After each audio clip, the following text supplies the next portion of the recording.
Hello, my name is Gene Monterastelli, and I am the editor of TappingQA.com. And the video that you are about to watch is an interview that I did as part of the 24 Hours of Tapping. The 24 Hours of Tapping was a free event, which was a fundraiser for the Peaceful Heart Network. The Peaceful Heart Network provides training and trauma relief tools to those in war-torn countries, as well as working with refugees all over the world. They've been able to help out over 200,000 people all over the world.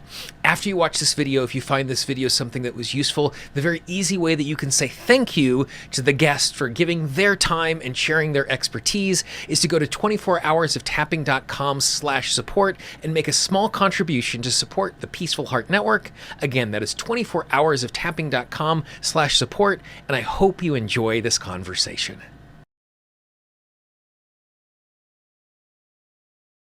In this particular one, we have my friends Sue Beer and Emma Roberts. Sue and Emma are the co-founders of the EFT Centre.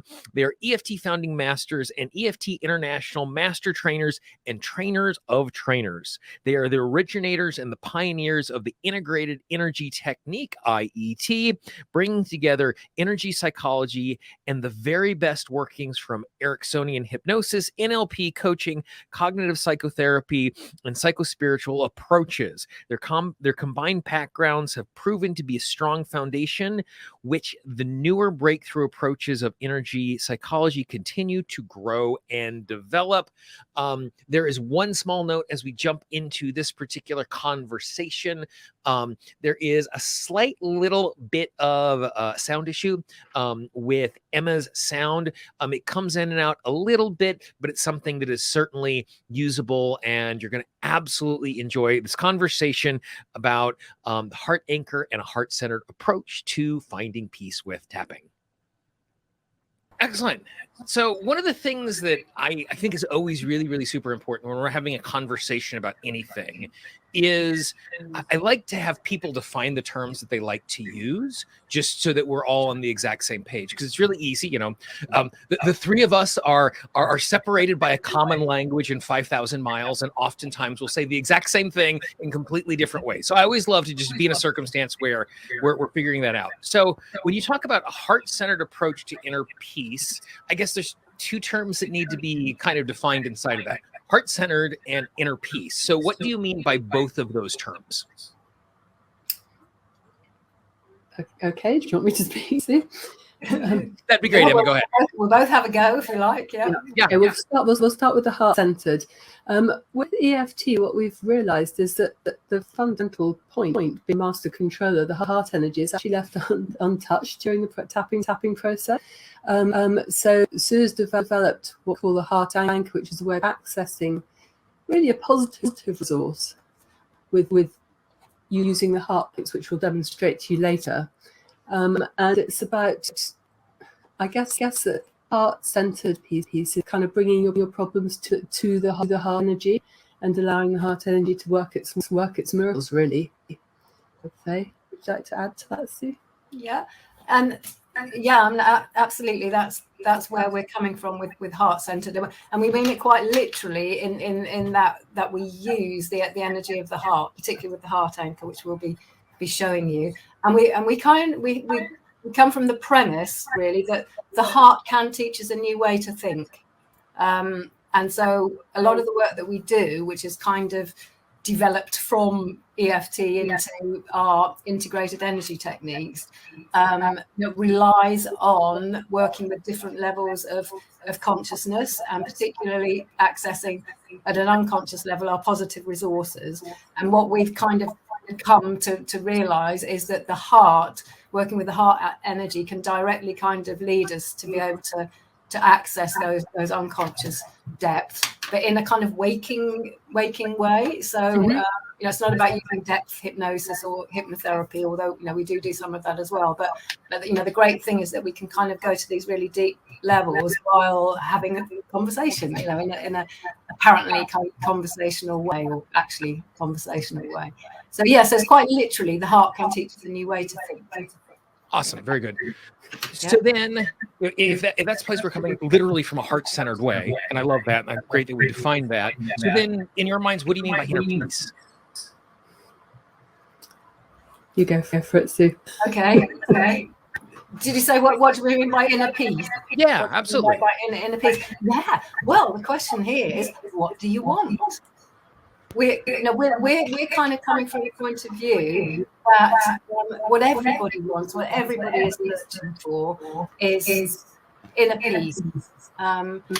Love, joy, what we might call that kind of access the truth of our being. Love, peace, joy, happiness, they're sort of interchangeable attributes of love, or like the master quality of the heart when we connect to its wisdom. So it's going to be different for different people, and it might be that you want something really practical, like I want to be a terrific EFT practitioner. And then the question is, okay, so what will having that give you? And then when you kind of do what we call chunking up in NLP terms, having that will give me maybe fulfillment. And what will having fulfillment give you? That will give me peace of mind, or that will give me happiness. So it's not that we're going to say like inner peace is a particular thing, because it's absolutely kind of subjective, and it it depends on what it is that each individual person, what it means to them to find. It was kind of like the opposite of their problem state, their suffering state, their addicted state. As you know, I work with addictions a lot, not just substance addictions, but the whole kind of behavior process addictions. So kind of what's the opposite of suffering for you? What do you want? What do you really want? But the journey to even know what you want is that takes quite a bit of fancy footwork and skill to get there, which hopefully we can kind of talk about a bit. And so it's interesting inside of that. What I hear is, oftentimes when people are learning the basics of tapping, or they're learning transformation for the very first time, they're introduced to something that is often called a SUD scale, which is the subjective unit of distress. And what you're talking about in some way is you're talking about a SU scale, the subjective units of experience. And I really love a SU scale, because for those who are uninitiated, a SU scale goes from -10 to +10. So it's not just about taking away the negative sensation, but it's also about putting ourselves in a position where we know the thing that we're heading to, because it's great. Like if I'm not afraid, but wouldn't it be better if I was confident or self-assured or self-possessed as I was stepping into that? And so I really love the fact that you're mentioning that it's not just about taking away, but stepping into something. I mean, what we've kind of come to realize is that that's absolutely crucial. Otherwise, what are you? Where are you? Who are you? What are you doing? Because when we're in the problem state, we become so kind of entrenched in that we actually can't answer the question, what do you want? If you see clients or you've been in that experience yourself, we talk in terms of like stating that the negative, well, I don't want to feel like this. I just want to have less stress. I want to have less fear. It's like we've sort of become incapable of actually being able to, express the positive, or to perceive, what the positive might be. We just know what we don't want, and often that sort of drives us to make a change that then starts us on a huge journey. And so I think it's really good that you're also normalizing in that is this idea that, sometimes we don't know what we want instead. Oftentimes I always call it question zero. Instead of asking someone, what do you want? It's what don't you want? And starting there, because as humans, we're really, really good at naming all the crappy things in our life that we want to escape, that we don't want to be a part of anymore. Yeah. And sometimes, like you said, like I oftentimes think of tapping as like, I'm removing the fog or the mist in the morning. That as I tap, the backyard gets clearer and clearer. And all of a sudden there's a tree and a shed and a birdhouse and a lock, and seeing where we want to go. And so normalizing the fact that it's great to name where we want to go. And sometimes the only step is, I don't want this. But as I work toward that, having my eyes open, going, ooh, and I might find that other thing, or we're going to start getting insight to what that looks like. Yes. Yeah, totally agree. Yeah. And it kind of needs to become something tangible, though. So what you find is you need to be asking questions like, how do you know when you've got that? Will the world look like? How will people be responding to you? You know, you need to be able to build up a full-blown picture or felt experience, even if you're just guessing at in the moment, for that, in order to be able to aim towards it. Because otherwise you never got somewhere. You've got to have something tangible kind of be informing you on the way. And then you start looking at what's blocking, what's interfering with that. And, you know, the beliefs, the life experiences, the thing that kind of sabotage that. Because we're born sense of inner peace. I mean, that's just naturally, that's how we arrive in this world. So humans, and then stuff happens, and very often it repeats itself again and again, and we make decisions ourselves, and faulty decisions. None of it's true, but we believe it as though it's true. And so I think where the tapping comes in with the EFT, if we can pin down those roots of specific times when we made these decisions, like I'm not good enough, I don't have that, I don't want this, then we have the opportunity to clear it. And that's when, as we do the clearing, as we notice the little shifts, that's when we bring the heart energy in and kind of anchor that, own it, re-own it. So I was in the first place, but kind of get back to it. So then, now that we kind of recognize it is a process of unfolding, we can name something at the beginning, and maybe at the beginning we have a vague sense of where we want to go, or we have a real sense of specifics of where we want to go. Then what does the process look like of unfolding and discovering, and the questions that we ask, and the tapping and getting into the heart? Like, what does the process then start to look like? Well, I think that our jobs for ourselves and actually for our clients are to be a detective. We need to be asking it questions, and the right question will take you straight to the roots. So, I mean, Gary Craig, for instance, his favorite question was, what does this feeling remind you of? But you want to find out things like, well, either on the negative state, the problem state. So when did you decide that? Learn that. What was happening? What was going on? Who was there? Or with the solution state, what might that be like? People be saying to you, how would you be feeling? Would that be like in your body and emotionally? All these questions, more kind of precise questions you have, the direct you'll get to the core in both cases, the positive and also releasing the negative. So as you're saying, as we're leaning into it, it's just simply, this is what I feel in my body, and what does that remind me of? Is it just really that simple? I'm not sure it's that simple. It can be. And the other thing I think that's really important to recognize here is there's a difference between simple and easy. Like, I can recognize it's the step forward process, and who knows what we unpack. Yeah, go ahead, Sue. No, what I was going to say is that actually, you know, we are masters of asking questions that people don't know the answer to. That's the thing, and that's the difference between simple and easy. It's like, sometimes it's like, well, whereabouts in your body do you feel that? I don't know, and and then where do you go with that? So from the starting blocks, we might not know what we want, and we'll come back to that in a minute. We don't even know what we want. So then, if we kind of back up and ask a question like, when you know that you don't know what you want, whereabouts do you feel that in your body? I don't know. And it could be, what's stopping you from having what you want?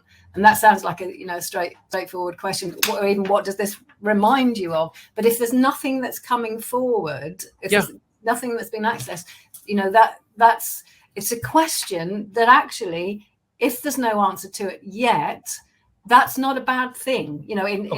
In our work, it's you kind of like fishing to find where there's a connection, where there's a bite, and noting where there isn't yet. But those questions are never wasted. It's a bit like putting your thing in Google, and in the old days, when you used to whir round and round and round and round forever, and not like now when you get instant results. Right.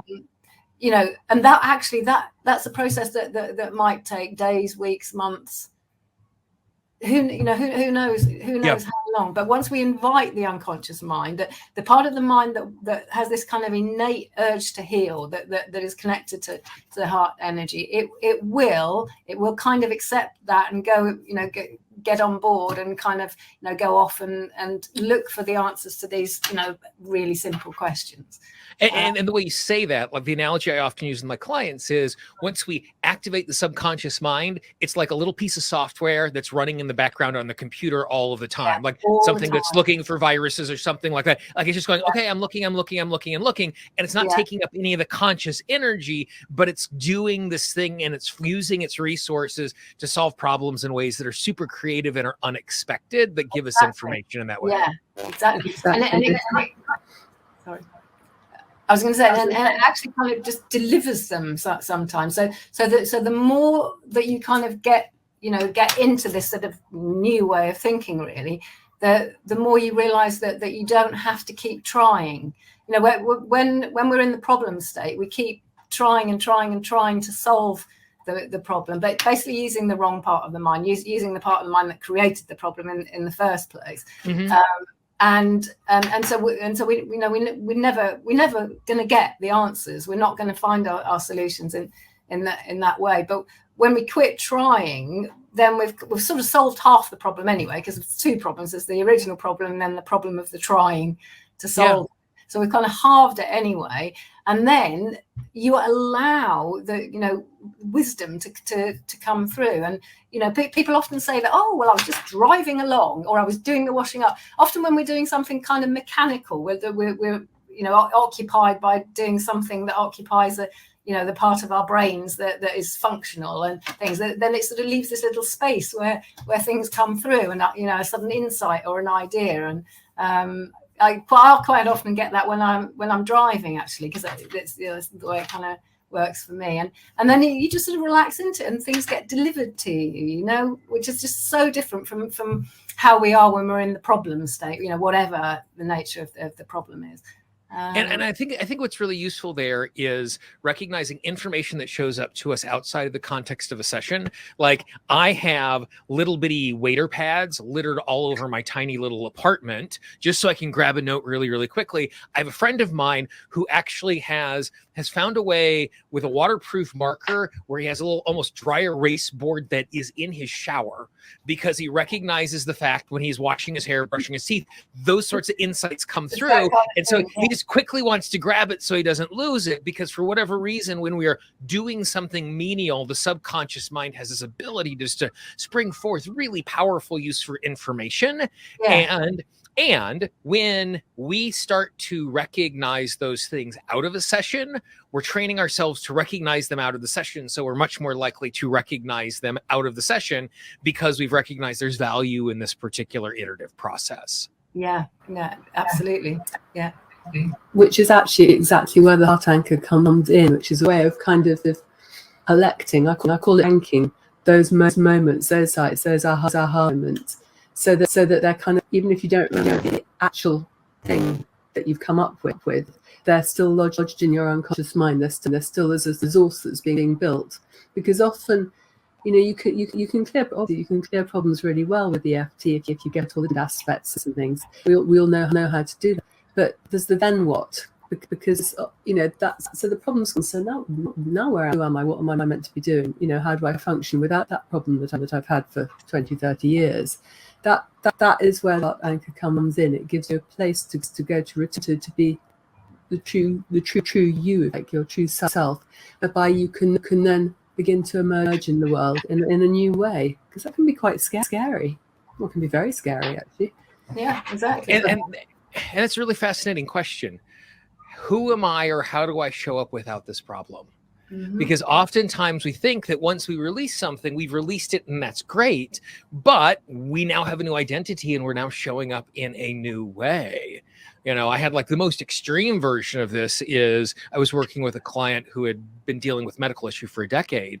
And in this amazing moment of clarity, she went, oh my gosh, if I heal, everybody's going to leave.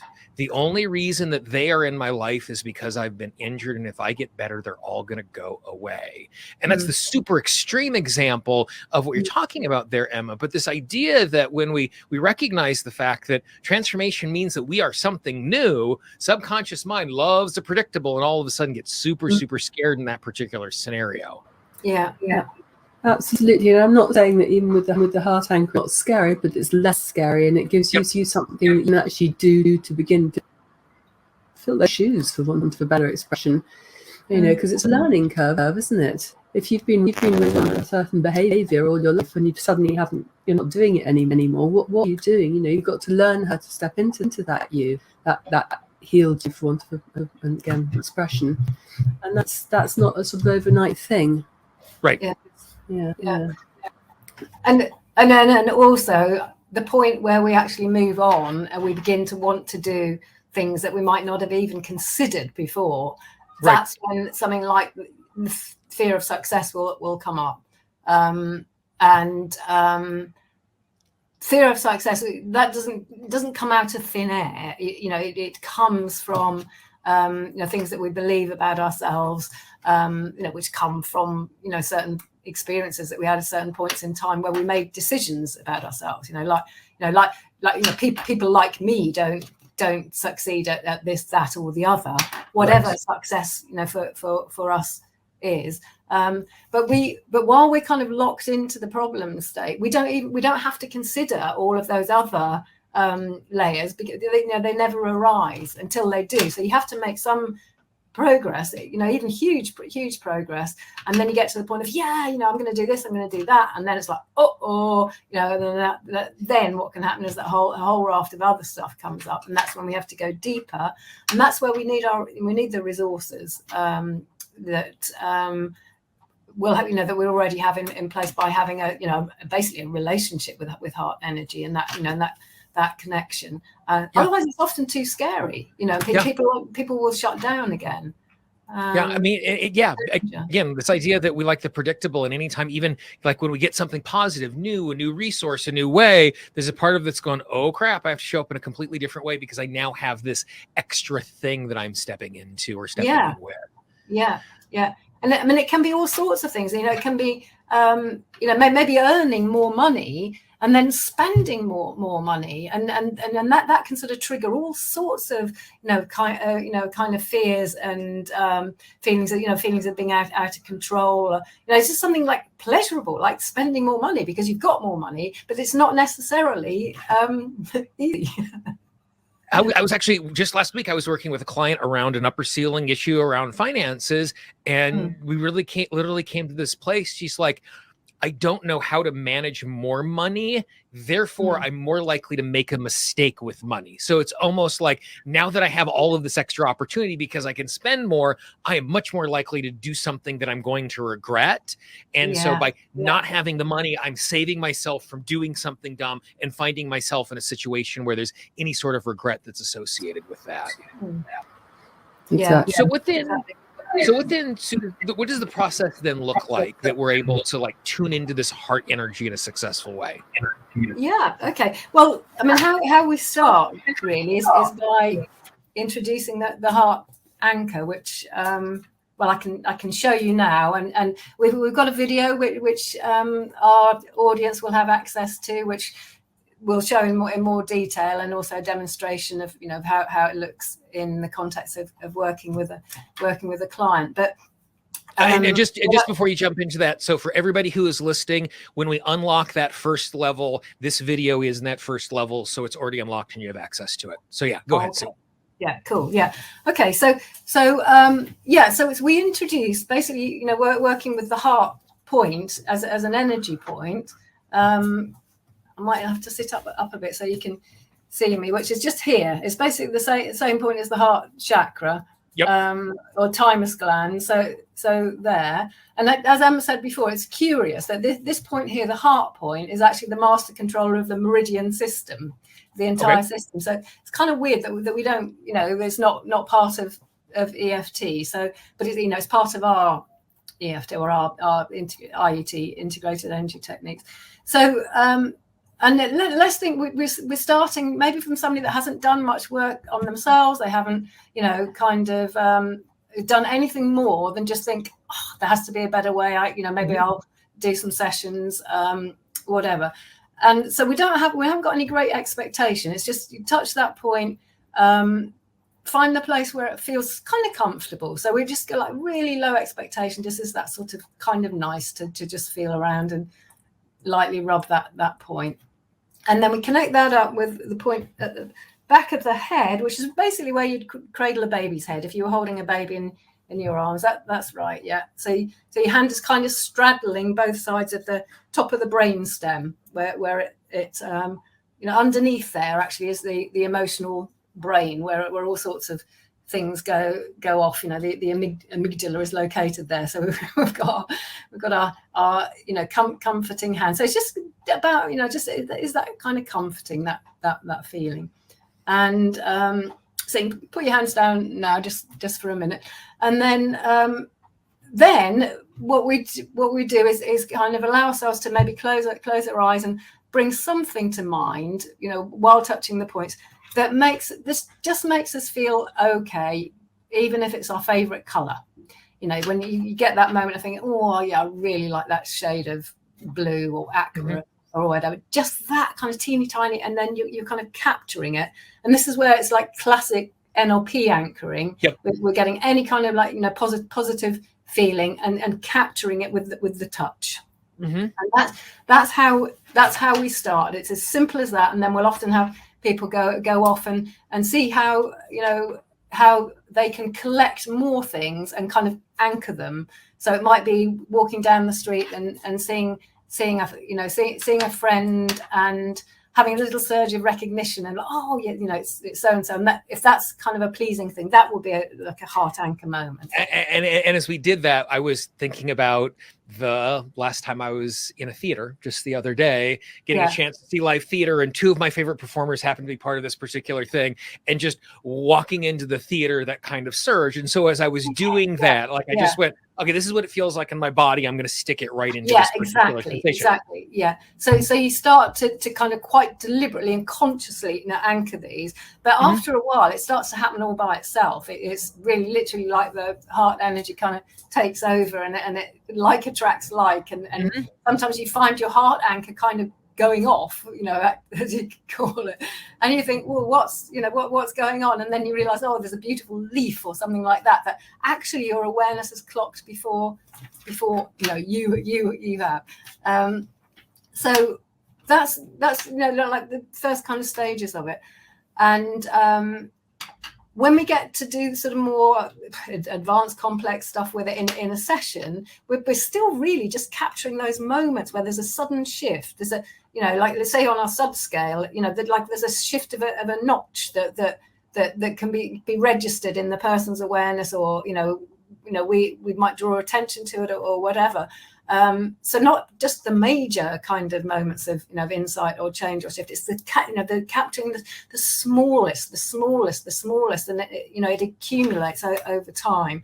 So you've got this threaded through, and it kind of allows you, in a way, it allows you to go into the the murky stuff, the deeper, darker stuff, because we kind of know it's like the anchor is like a sort of thread that that we're anchored to. We can go into the the scary places and sort of know, because you quickly begin to realize that actually there is something in you that wants you to heal and to change in a positive sense, and will show up for you as soon as it's it's kind of it's invited. So anyway, just back to where we started from, which was with the question of how do you know what you want, what do you want. There's a very good reason why often we can't answer that question when we've probably spent some time kind of locked in a problem state, and it has to do with the way that the brain functions. And the way that the brain functions is that the left frontal cortex processes positive experiences and things that we want to move towards. Whereas the right frontal cortex processes negative experiences and things that we want to move away from. So we've got this interesting thing whereby, if you can imagine that you've spent many days and hours thinking, oh, how am I going to get over this problem? How am I going to be, you know, how am I going to stop doing this? How am I going to, oh, you know, over and over and over and over again? We get really right frontal cortex heavy in terms of you know, how our thinking is functioning. And we don't, of course, we can't answer the question, you know, what do you want? Because it's like, you know, that part of us is kind of, you know, sort of atrophied. So, you know, quite literally. So in order to begin to kind of develop our capacity to choose and to, you know, work out what we want and what we value, we have to begin to develop the left frontal cortex. And one way of doing it is with the heart anchor.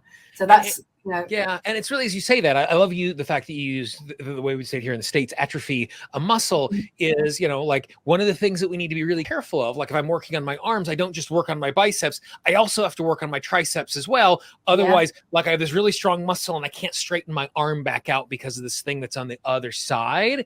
And I really love thinking about these two parts here being opposite sides of something like my arm, where I need to activate both of them. And you know, like some things, like I lift things all day, so I'm normally activating my biceps because that's how I pick things up.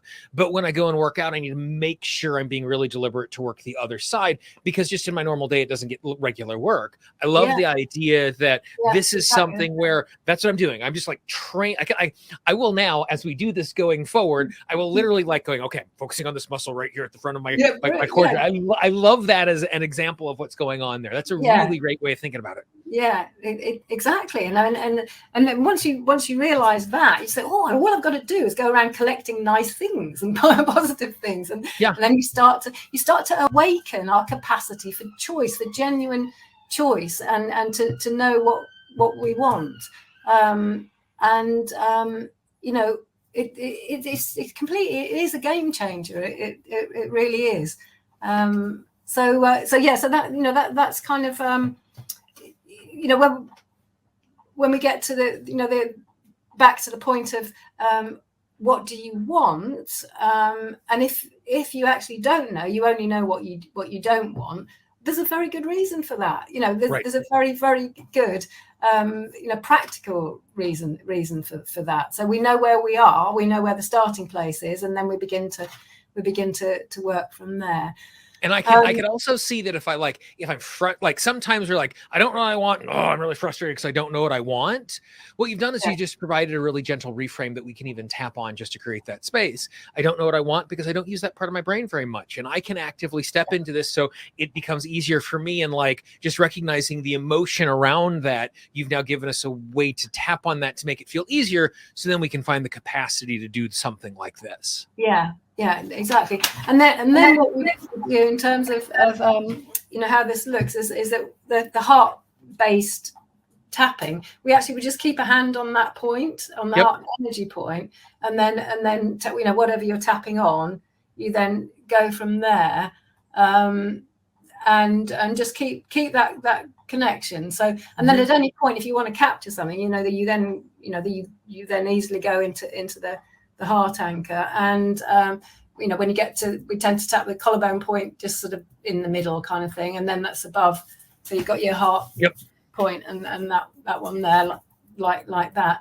And it's sometimes I'll kind of deliberately choose to not do the heart-based tapping, because it I think it speeds things up even more. I think it makes things even more kind of powerful. And sometimes you might not want that. You know, you might want to go slower. Just to point that out. I love the idea of like having two speeds, you know, like driving and then overdrive when it's appropriate to do that sort of thing. It's like taking your foot off the gas sometimes, you know, when you're driving, like, oh, okay, I nearly said accelerator there, but gas is the correct American pronunciation word. I mean, absolutely. So then once we kind of have access to this heart anchor and we have a little tapping inside of it, are we just sprinkling it in the way that you've mentioned, or is there something specific that we do on top of this to be able to help us to move forward in that particular way? I mean, I think we're did you say playing it? It was playing it in the way, exactly the way we've been discussing. You'll start off your tapping with whatever with the negative in the same way that we're used to. But then rather than just having that do nothing, you have one hand on here and here, and you keep around and you check in with yourself and what and what's happened to the SUDS levels, etc. And then if you notice shift, which you do through physiology, you don't have to be checking SUDS all the time. You bank it, anchor Gotcha. in there. Yeah, that's really how you use it, and also sitting in a kind of meditative place, so you can bring problems when it's established. You can bring problems to the energy, and you get a different perspective, a sense of a different perception about the whole. And it's really interesting as you say that, the conversation that I'm going to be having in a little bit with Steve Wells around intention tapping, where he, we've had a conversation about this before. So he's why no, is like this exact same idea of bringing energy in a very specific way to the problems, which I think is just such a lovely, like, nice next step that we're laying over the top of this basic tapping technology of this sense of intention and directing energy in that way being something that's supercharging this work that's already super powerful. Yeah, exactly. Yeah. So you might just pause at some point in the session, and then go to the heart anchor pose. And sometimes you get like an effect which is like collapsing the negative. I mean, again, that's a sort of NLP kind of phrase, but it might be that, let's say you're kind of stuck in a feeling of resentment, towards a person, and then you go, okay, what happens when you think about that from here? What happens when you think about that from this position? And often, without doing anything else, you will often get as Emma says, like a real change in perception. And as you say it, like, as you're talking about this idea of like stacking on top of it and grabbing those things as I'm tapping, I think of my friend Christine, who grew up here in New York City. And whenever she comes back to visit family, we get a chance to hang out. And I live on the Brooklyn side of Manhattan, and I live right at the water, and I've lived here for 9 years. And every time I go down to the water, I want to take a picture of Manhattan. And Christine grew up here, and still we're taking pictures of sunsets. And one of the things that Christine always does when she takes a picture is she takes a picture with her phone, and then she just goes, and it's almost like she's like taking this experience and she's trying to imprint it on every one of her cells, because she has this digital capture, but she's trying to like capture the moment. And what you are talking about is what she is just doing is we're looking at pretty little sunrises and thinking of a way of just like making it a part of who we are in that way. Yeah, exactly. She's doing exactly what we're talking about actually. It's that feeling that you have ownership of. That's your feeling. That's not that's not my feeling or Sue's feeling or something. That's yours. And when you get ownership and you can bring that back, that's really powerful. Really powerful. And I love the idea that it's not fleeting. It's not like I experienced this thing, but I'm like grabbing onto it. So I'm like knitting it to my experience. So it's fortifying me as I go forward. So not only is it easier to access, but like I stand just a hair taller. Like there's just like I'm made of slightly sterner stuff because I've captured this beauty at a cellular level. Yeah, exactly. Yeah, that's a sunset on straight my heart anchor actually. I got it when you were saying that. Yeah, me too. Yeah. So then are there any, like, I don't know if pitfalls are the right word, but as someone is experiencing this for the first time, are there particular things that people need to watch out for, or things that you've heard, common questions people have asked you as they've gone off and tried this? Like, is there anything that we can kind of raise a flag to before they step into it? Yeah. Well, one thing is to say that if sometimes somebody might not have any feeling at all. If their expectations are too high, they might think, nothing's happening. Which is why I would always like really kind of set their expectations low. You're just feeling what that feels like. Is that kind of comfortable? That's enough. Favorite color. That like starting really, really kind of at the beginning point being anything is good, is the beginning of good. And I love that. I love that. Just like start with the thing that is simple and accessible and build on it. That, we're all overachievers and want to do all the healing really fast and get there very, very quickly, and giving ourselves permission to recognize we're foundationally building here. So starting with like, the ice cream that I love and the color that I love and those sensations, those are the ones that are easier for us to access. So it's easier for us to build. So that's a really good thing to know. What else? And they're just as good, it's fun, there's no actual sort of hierarchy of good things to put in your heart anchor. The other thing is that sometimes people experience a bit of anxiety or fear as there's something kind of something that can sort of flip when we sort of approach the positive, approach love. We're so unaccustomed to it that can kind of flip into a bit of fear or anxiety. So in a way, that's partly to be expected. If not when you first start out doing it, at some point you might get an experience of that with the heart anchor. And what we always say is that's absolutely fine. It is to be expected, but just come out of the heart anchor. If you're kind of literally in it, come out and just do a little bit of tapping until that passes through. And you'll be amazed at how quickly it will pass through when we just sort of acknowledge it. And that's it. So it can be sometimes a little bit of a dance between going into it, clearing any resistance or negative in the form of fear, anxiety, or any other just blank. You could think of that as being something that you just come out of it and tap to clear it. But apart from that, I can't think of any other pitfalls really. No. Check. I mean, belief systems can come into it. I can't do inevitably. I can't do it. It's not working for me. All that sort of stuff. But if you sit it and maybe start tapping in with those thoughts, they tend to just dissolve. And Sue is just that as bad as it gets. Really. Yeah, and I really love this idea of it being an iterative process. Like, we dip in, we find something good, we grab onto it, we see what we notice, we continue back in. And I think that's also something that's good for us to hear with all of our transformation work. Like, it's not I'm doing something, but it's this slow iterative process that allows us to keep engaging in and leaning into it to manage our expectations, because it's really easy. Like I mentioned it multiple times so far, but over the course of this 24 hours, but I'm just so grateful that as a tapping community, we spend so less time talking about 1 session and 1 minute miracles. Like, for the most part, that is a vocabulary that has escaped us as a community, but reinforcing the fact that it's iterative and it's a process. Yeah. And I also think anchor, it's a way of introducing the positive, allowing us to grow without forcing ourselves into positive affirmations and all this stuff, which what psychology says we need to do positive affirmations. Well, fine if they can naturally, but if they don't, then you've a second problem. Because you've got affirmation, but it's not working, so it's something out there. Whereas this is something internal. So it can't be taken away. It can be corrupted. And I can see, like, the hardest way to access a positive affirmation is around the thing that I'm struggling with.